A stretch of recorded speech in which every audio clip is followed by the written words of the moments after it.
Voilà, je vous avais promis, pas d'avatar, des vrais retours d'expérience, des vrais témoignages. Philippe Clussac, déjà je rappelle, vous êtes le responsable Business Unit IA et Data chez CLI.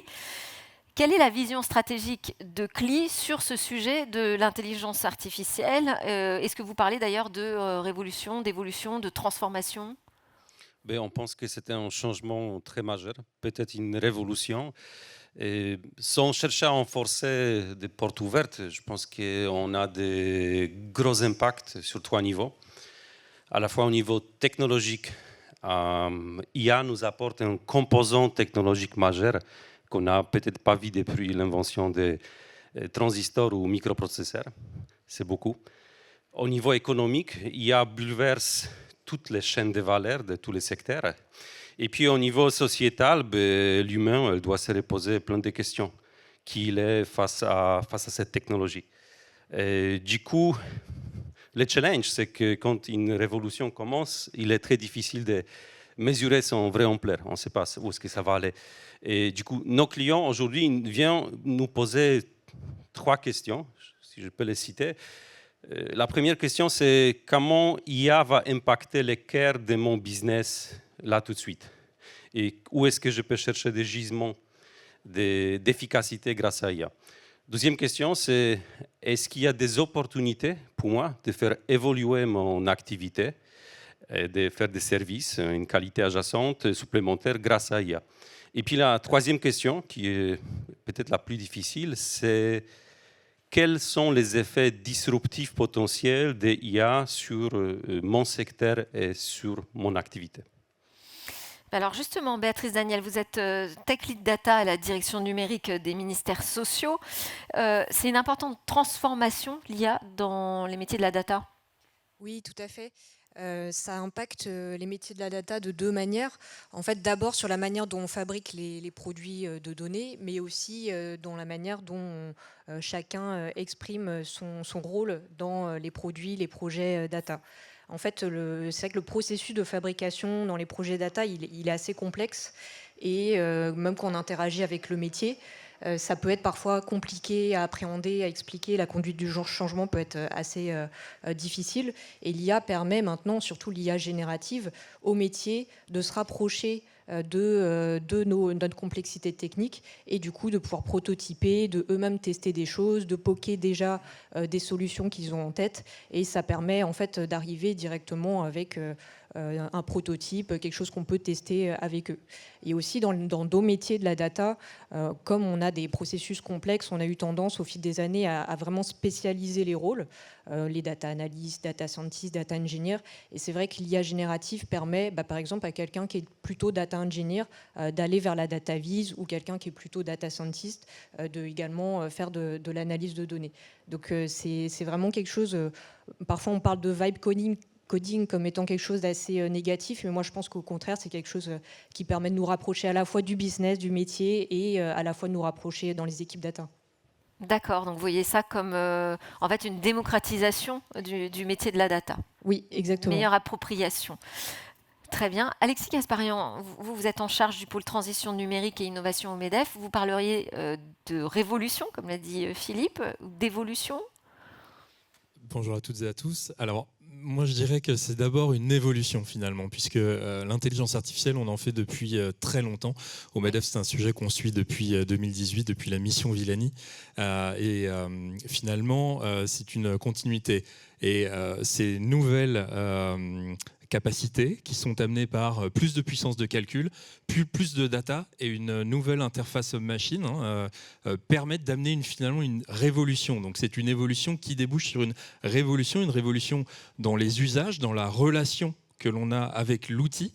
On change un peu de paradigme finalement dans les échanges que l'on peut avoir. C'est quelque chose qui est assez nouveau et en ce sens assez révolutionnaire pour les usagers. Évolution technique, révolution des usages. Alexandre Pulchy, vous êtes adjoint au sous-directeur des ressources à la direction de l'urbanisme de la ville de Paris. Vous êtes d'accord avec cette analyse? Oui, c'est une évolution qui va vers la révolution. Quelques mots déjà sur la direction de l'urbanisme. C'est une des 20 directions de la ville de Paris. On est peut-être la direction la plus en pointe sur tout ce qui est numérique. On a commencé. Alors, on s'occupe de plein de choses à la direction de l'urbanisme. On s'occupe des grandes opérations d'aménagement. On s'occupe d'acheter et de vendre tout le foncier et l'immobilier pour la ville. On s'occupe de collecter les demandes d'autorisation d'urbanisme, de délivrer les autorisations, des terrasses, étalages pour les commerçants, des enseignes, et on contrôle et on taxe tout cet ensemble. Et en fait, il y a une dizaine Et comment d'années, vous abordez justement cette question de l'IA voilà, en fait, on l'a abordé de façon progressive. C'est une évolution parce qu'il y a 10 ans, on a commencé à dématérialiser l'intégralité de nos processus. Aujourd'hui, on est complètement dématérialisé, c'est-à-dire que les usagers s'adressent à nous par des téléservices. On traite leurs demandes entièrement numériques. On signe 35 000 actes électroniquement par an. On notifie via des lettres recommandées électroniques. Et puis, en 2023, alors ça rejoint un peu ce qu'a dit Cédric Villani ce matin, est arrivé ChatGPT. On s'est dit, on découvre l'IA, mais en fait, aujourd'hui, on est complètement numérique, digitalisé. En quoi l'IA pourrait nous apporter quelque chose? Et cette question, on se l'est posée en 2023. Donc, on a commencé à prendre tous nos processus et à se dire, sur tel et tel processus, où l'IA pourrait apporter un plus pour nos agents, pour alléger leur charge de travail, ou rendre un meilleur service à l'usager. Ça nous a permis de dégager 5 à 6 grands projets qu'on souhaite mener. On a commencé par mettre en place un premier chatbot spécialisé. On est en phase d'atterrissage. Mais on a aussi défini une feuille de route avec différents projets qui font appel à différentes formes d'IA. Alors ce matin, on en a entendu parler de certaines d'entre elles. Il y a par exemple l'IA de reconnaissance d'images pour détecter et pour améliorer les contrôles des objets installés sur l'espace public. Il faut savoir que la ville de Paris a des données aussi sur ce... La ville de Paris fait passer dans les rues de la capitale des relevés comme Google Street View, si vous voulez. Ouais, comme les voitures. Des prises de photos avec relevé LIDAR, ce qui fait qu'on a une énorme base de données. Et l'idée, c'est de détecter sur cette base de données les différentes terrasses ou étalages, lire les enseignes et croiser ces informations avec ce que l'on a en base en termes de ce qui est autorisé et les caractéristiques de ce qui est autorisé. Et alors, ça permet finalement d'identifier des points de contrôle sur lesquels on va faire passer nos contrôleurs.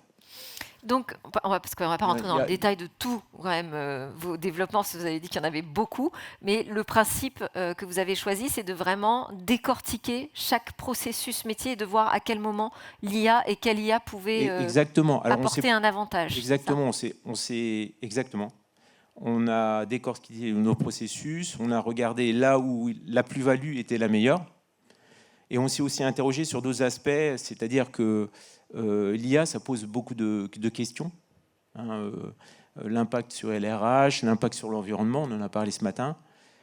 Et toutes ces questions, on se les est posées. Impact aussi sur, quand on met un chatbot sur l'image de la ville de Paris. Alors on va y venir avec toutes ces questions que ça pose, mais peut-être continuer sur cette idée de comment tirer parti de l'intelligence artificielle.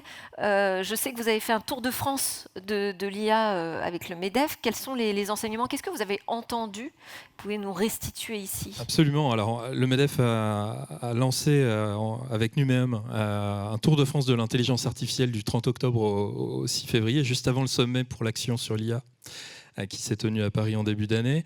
On est allé à la rencontre dans 20 villes étapes de toute taille, de plus de 3000 chefs d'entreprise.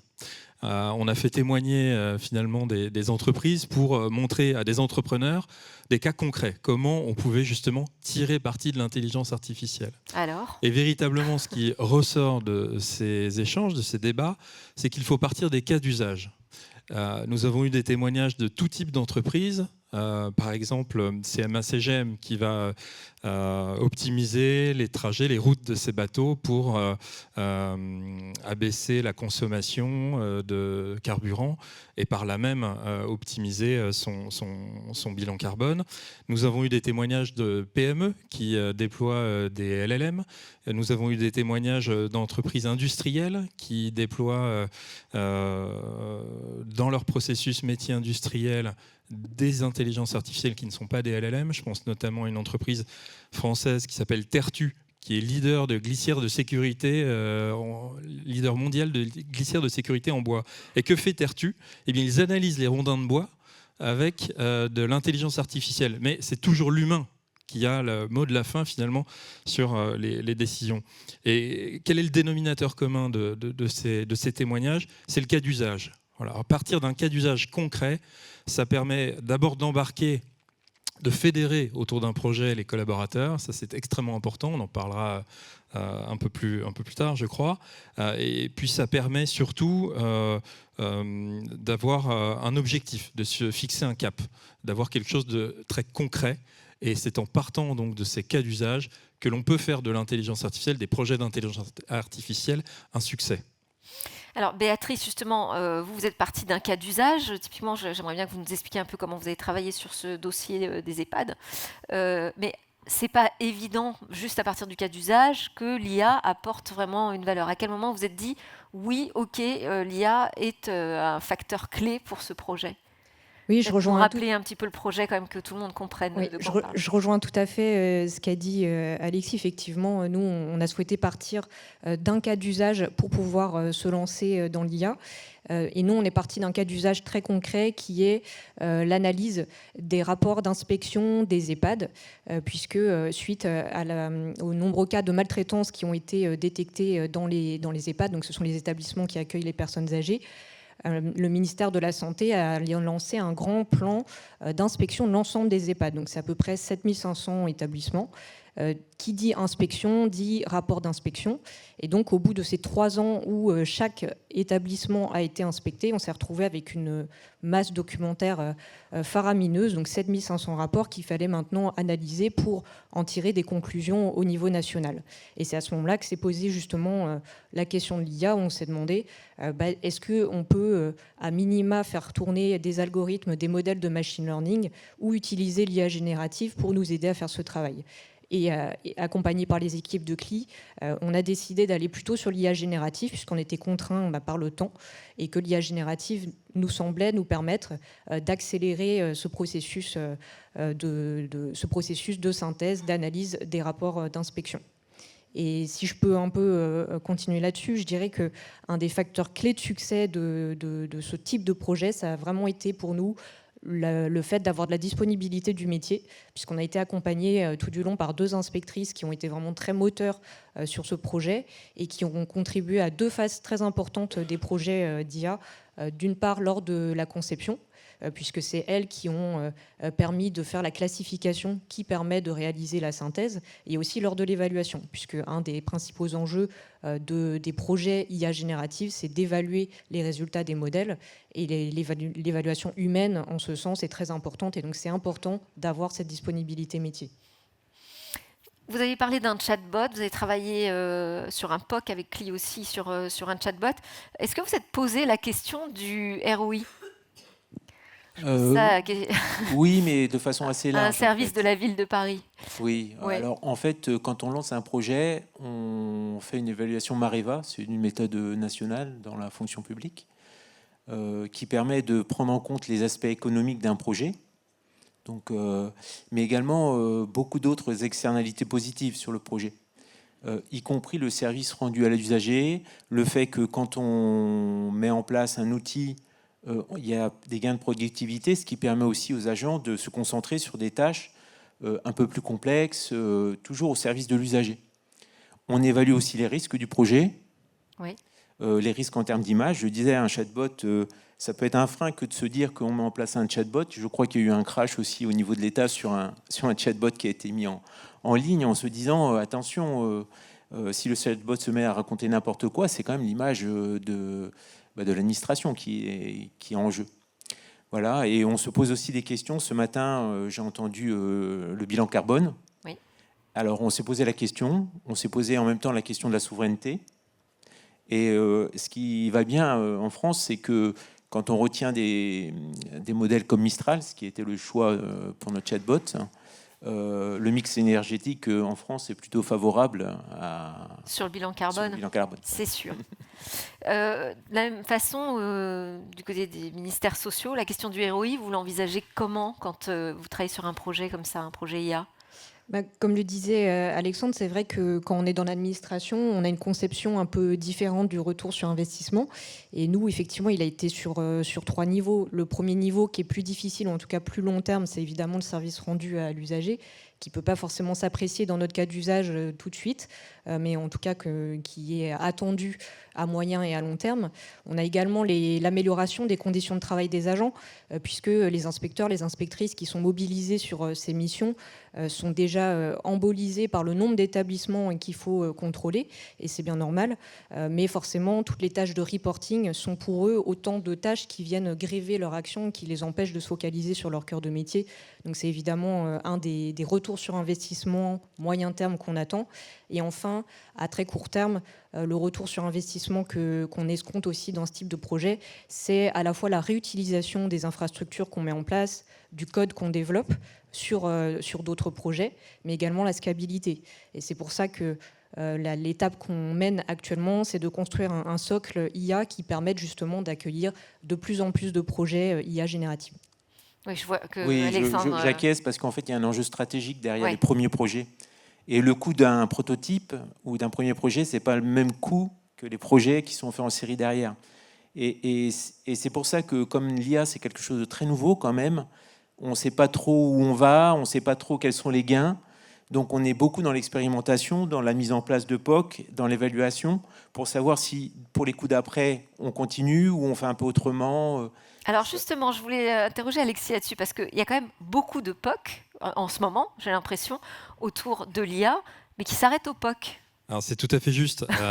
C'est d'ailleurs C'est un l'un peu des un défis, problème, non? quel est le retour sur investissement Ouais. d'un projet IA? Ouais. Un projet IA, c'est avant tout un projet data, mais comment on mesure le retour sur investissement? Et il faut repartir encore une fois des cas d'usage. Retour sur investissement, c'est pas forcément un retour sur investissement en espèces sonnantes et trébuchantes. Hein. Ça peut être bien évidemment améliorer l'expérience usagée, mais ça peut être aussi améliorer l'expérience des collaborateurs. C'est un point qui est extrêmement important parce que les intelligences artificielles, quand elles sont déployées dans les organisations, suscitent beaucoup d'inquiétudes, et à juste titre. Et donc, il faut montrer là aussi quelles peuvent être les externalités positives en matière de qualité de vie au travail, parce qu'il y en a.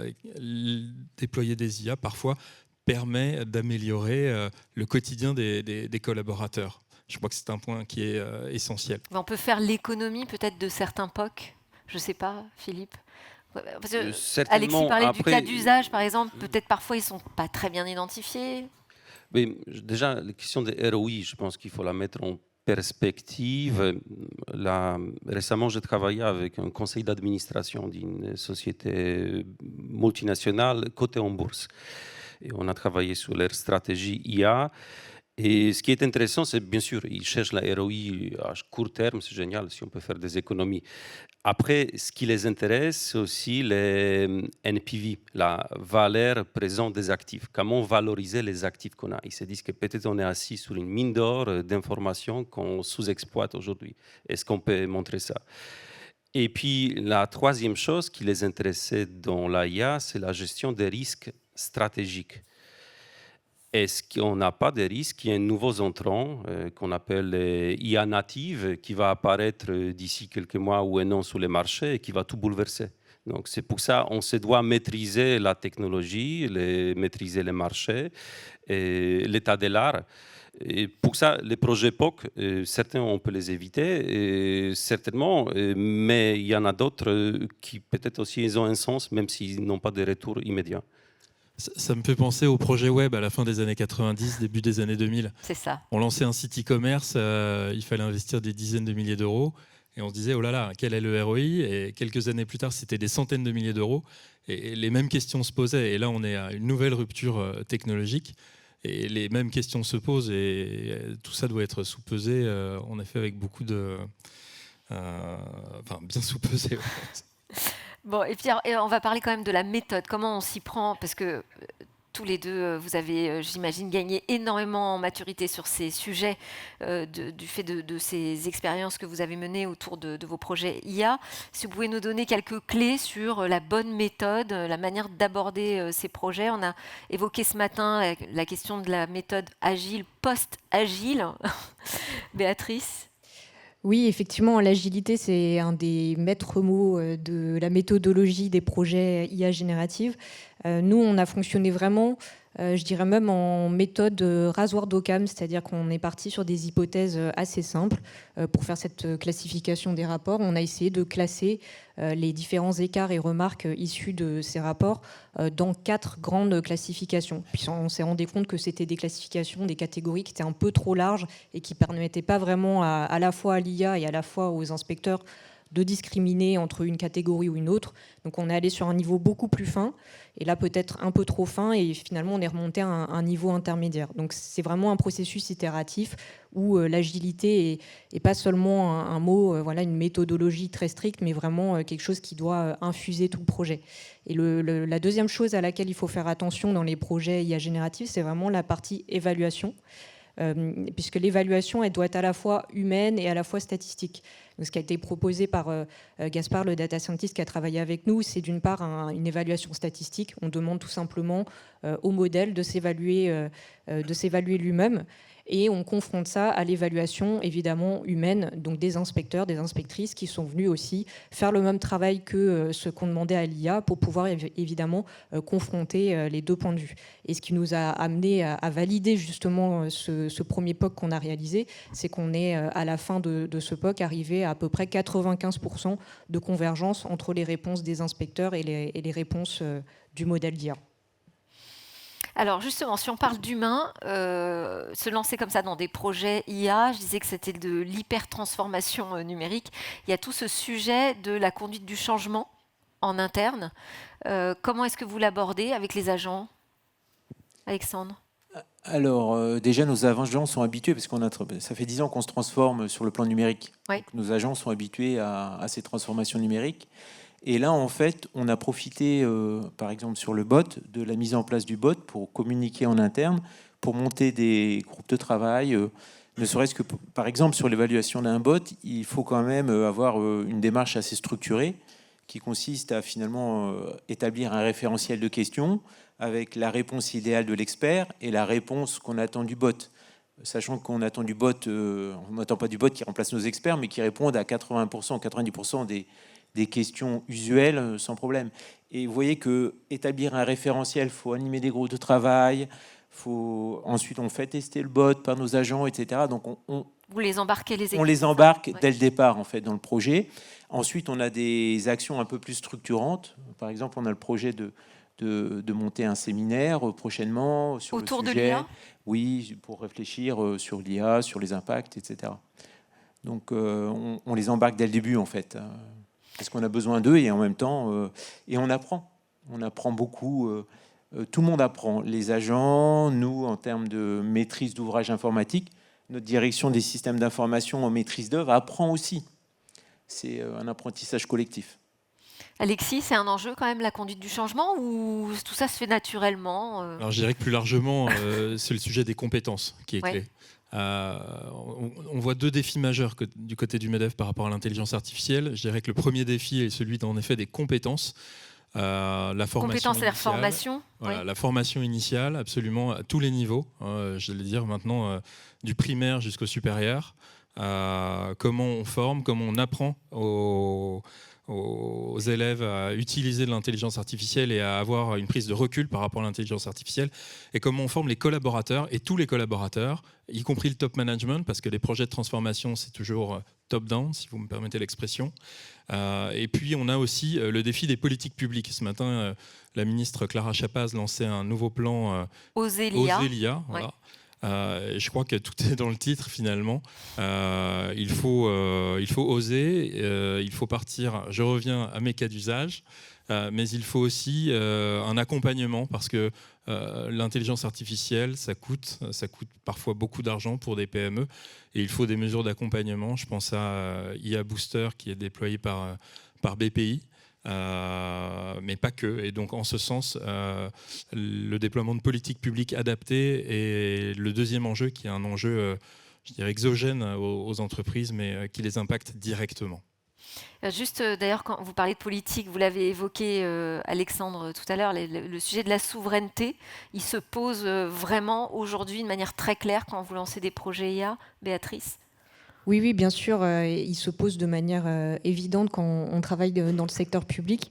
Et je dirais qu'il a une acceptation assez large, puisque nous, on a souhaité, au-delà de choisir des outils, des technos françaises, de travailler aussi dans le secteur, en tout cas de choisir des outils open source. C'était très important pour nous, pour garantir justement cette souveraineté. De continuer aussi quelque chose qui est une obligation dans le secteur public, mais de publier nos codes pour qu'ils puissent être éventuellement vus par n'importe quel citoyen et qu'on puisse aussi nous faire des retours là-dessus. Et puis évidemment dans le choix des modèles, dans le choix des technos, évidemment c'est une question qu'on se pose aussi. Et nous pendant le POC, pour des raisons de rapidité et aussi en suivant un peu les benchmarks, on n'avait pas choisi un LLM français, mais pour notre phase de MVP, on a évidemment en tête de tester et d'ajouter Mistral et les modèles de Mistral à notre palette de modèles. Oui, Alexandre? Oui, le sujet de souveraineté a été intégré dans notre projet et ça a été un élément de choix aussi. Ce qu'on veut, c'est que les datas soient idéalement en France, éventuellement en Europe. Voilà.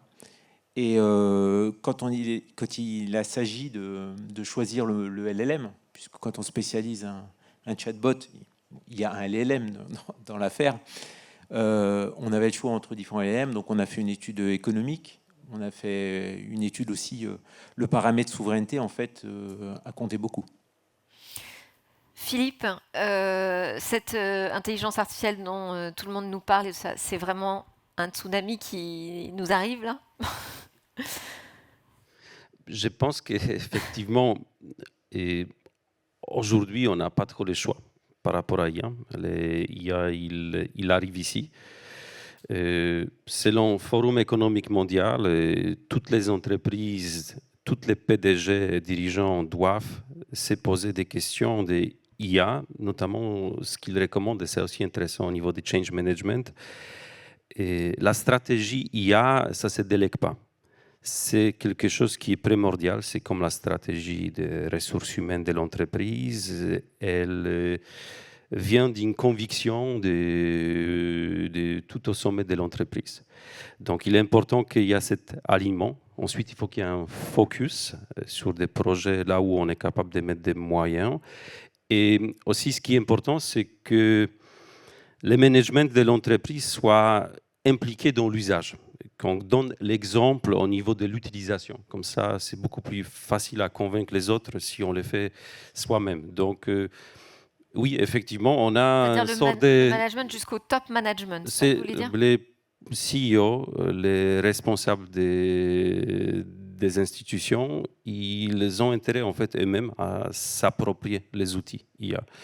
Déjà pour leur acculturation, pour comprendre, avoir une idée des limites, des opportunités, et aussi pour savoir comment guider leurs équipes dans l'adoption de ces outils.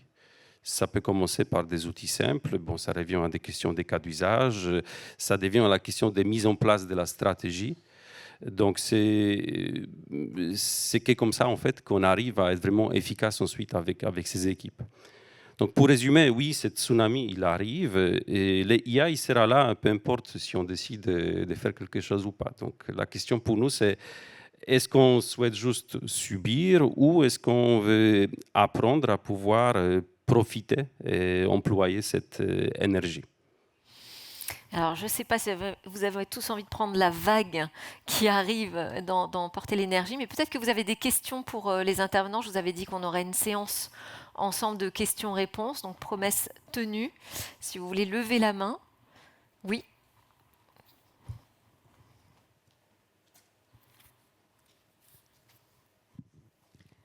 Je voudrais poser une question pour débattre un petit peu sur la notion d'innovation. Je regardais une définition d'innover, c'est introduire quelque chose de nouveau dans un domaine. Effectivement, on va pouvoir introduire quelque chose de nouveau au sens où c'est quelque chose qui n'a pas encore été utilisé ou testé dans une structure. Mais comment fait-on pour avoir une nouveauté au sens quelque chose qui n'a jamais existé à partir du moment où on éduque les IA à partir de choses qui existent déjà? Je n'ai pas les bons termes, mais... Ok, donc oui, c'est-à-dire ces IA partent de l'existant. Comment est-ce qu'on fait du créatif, du nouveau avec ça? Exactement. Qui veut répondre? Béatrice. Pour moi, justement, l'IA générative, en tout cas, elle n'est pas forcément... Enfin, ça, pour moi, c'est quelque chose qui doit rester à l'humain. Parce que la manière dont on peut tirer profit, pour moi, de l'IA générative, c'est justement dans l'accélération de tout ce qui n'est pas créatif et qui demande d'habitude voilà, un travail assez chronophage, que ce soit voilà, pour faire de la classification, de l'évaluation, pour faire toutes ces tâches qui sont pas forcément, qui nous éloignent de nos métiers justement de création, de réflexion. Et l'IA générative en ça fournit en fait une base qui nous permet de mieux réfléchir et d'aller plus loin et même d'étendre l'intelligence humaine. Mais d'ailleurs, si je peux citer Luc Julia, qui est le papa de l'assistant Siri qui est dans les iPhones, il dit bien ce sont des IA génératives et non pas créatives. Est-ce qu'il y a une autre question? Oui.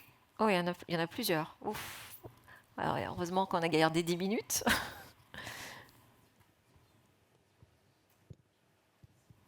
Bonjour. Bonjour. Je voulais savoir comment est-ce qu'on contrôlait le travail de l'IA. Je prends par exemple votre exemple, une analyse qui se base sur 7500 rapports. Effectivement, ça fait gagner du temps, mais qu'est-ce qui vous fait dire au final que le résultat est pertinent? Encore pour Béatrice. Oui. Effectivement, c'est une question très intéressante et je l'ai abordée rapidement, mais nous, on a fait le choix de faire un double contrôle, une double évaluation à la fois du modèle, puisque à chaque fois qu'on posait une question, on promptait notre modèle, on lui demandait 5 fois, on lui posait 5 fois la même question pour s'assurer que sur les 5 essais, on avait bien 5 fois la même réponse. Et si on n'avait pas 5 fois la même réponse, on affiche également le raisonnement, ce qui permet de voir à quel moment en fait il y a eu une divergence. Et on faisait également une évaluation humaine. Donc on a mobilisé des inspecteurs où on a demandé tout simplement, on les a pas promptées évidemment, elles sont évaluées la même chose que le modèle, elles ont pris les écarts, les remarques, et elles les ont catégorisées et ensuite on a comparé à la fois les résultats du modèle et les résultats des inspecteurs. Et ce qui nous a permis ensuite d'avoir un pourcentage de convergence ou de divergence.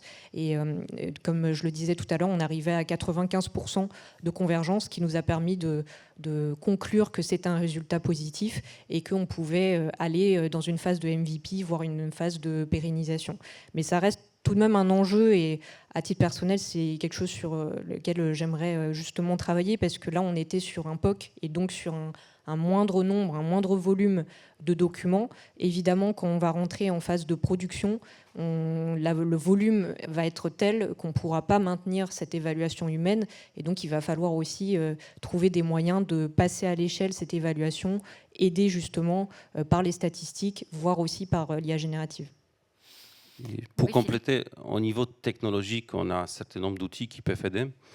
Au niveau de data engineering, il y a data lineage, donc en gros la traçabilité des données. Il est important de pouvoir identifier d'où vient chaque morceau d'information, par quel type de transformation il a parcouru. Et ensuite, au niveau d'IA, il y a la question de l'explicabilité des modèles. Donc, dans la phase de design des modèles, on peut les concevoir de telle manière qu'on puisse avoir des informations qui nous disent d'où vient cette décision. Et puis, la troisième chose, c'est les tests. Et une des difficultés qu'on a fréquemment dans des projets IA, notamment IA générative, c'est que les résultats ne sont pas déterministes, ce n'est pas comme des systèmes informatiques traditionnels.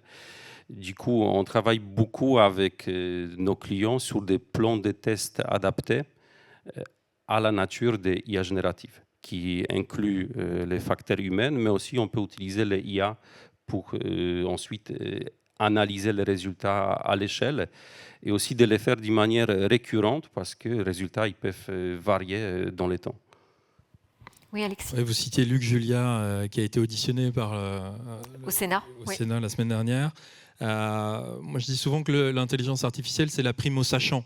C'est-à-dire que si vous utilisez une IA sans être en capacité d'avoir un regard critique sur ce qui va vous être délivré, vous avez un risque relativement important d'exploiter un résultat faux.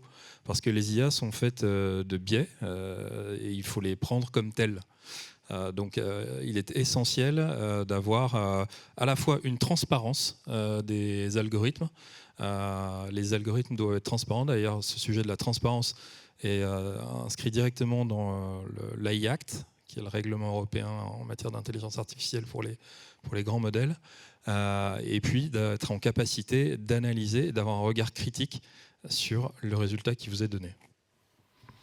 J'ai vu une autre main se lever. Par là, oui.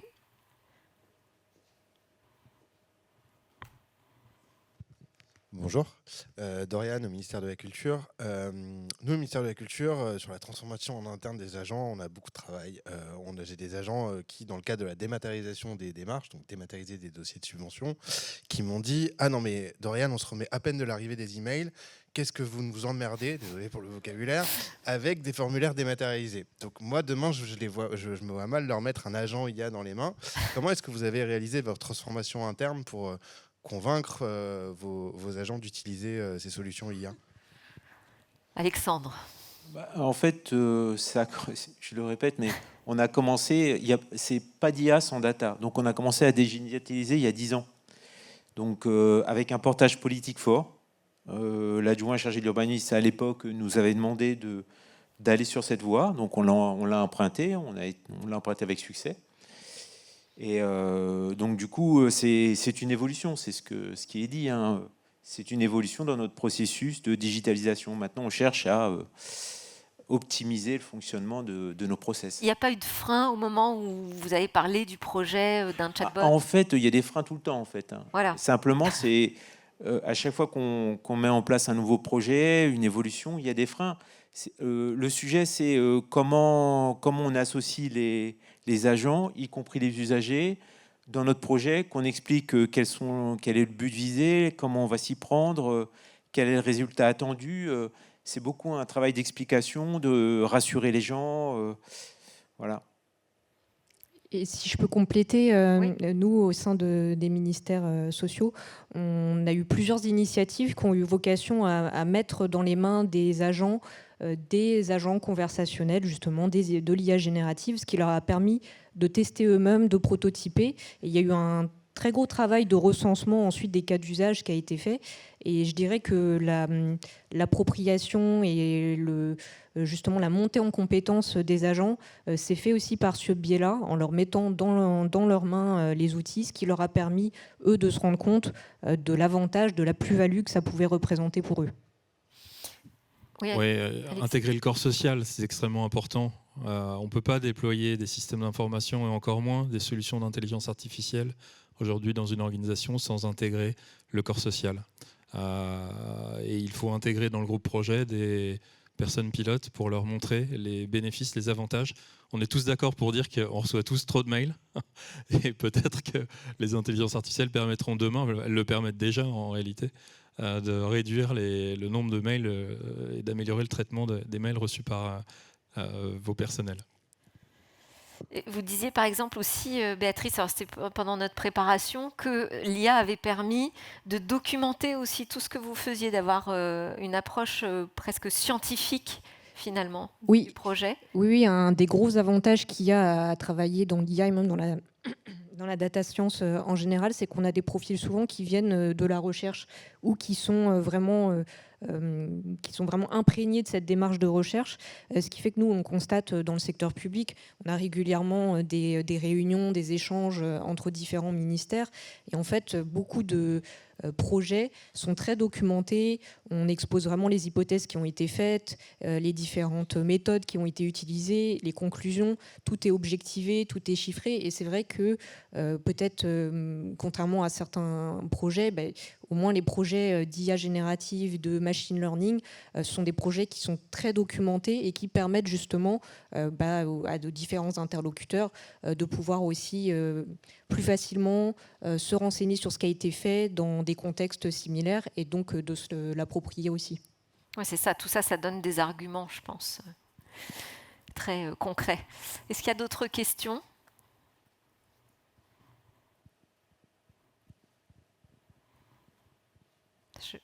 Vous me dites si je n'ai pas regardé au bon moment. Hein. Ok, très bien. Merci beaucoup. Merci à vous pour vos interventions.